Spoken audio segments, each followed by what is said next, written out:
নমস্কার, আমার হেলদি ধোসা রেসিপিতে তোমাদের অনেক অনেক স্বাগত। হেলদি ধোসা বানানোর জন্য আমি নিয়েছি ছোলার ডাল, মুগের ডাল, বিরির ডাল, অল্প চাল আর অল্প ওটস। এবার উপকরণগুলো ভালো করে ধুয়ে নিয়ে ভিজিয়ে রেখে দেব।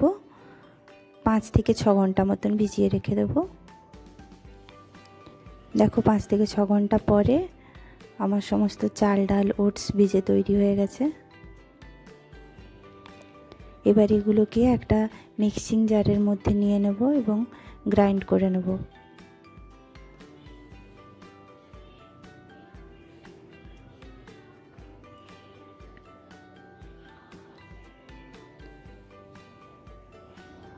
দেখো মিশ্রণটা রেডি হয়ে গেছে।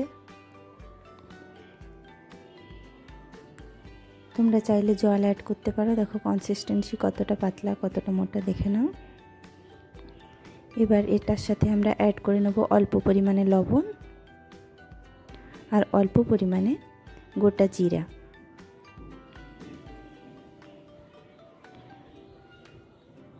আবারও ভালো করে মিশিয়ে নেব। এই মিশ্রণটা তোমরা ফ্রিজে রেখে 5 থেকে 6 দিন অবধি ফ্রিজে রেখে করে বানাতে পারো, ইনস্ট্যান্টও বানাতে পারো। দেখো একটা তাওয়া বসিয়ে তাওয়াটা গরম করে নিয়েছি। এরপরে এই ব্যাটারটা দিয়ে দেবো। ব্যাটারটা দিয়ে ভালো করে ধোসার মতো পাতলা করে হাতা দিয়ে ঘুরিয়ে নিচ্ছি।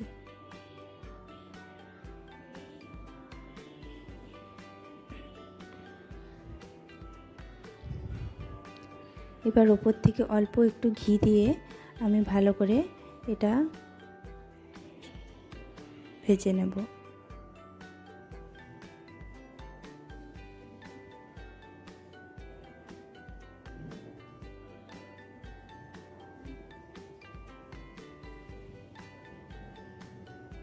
ব্যাস, এভাবে উল্টে করে আরেকটা দিকও ভালো করে সেঁকে নেব।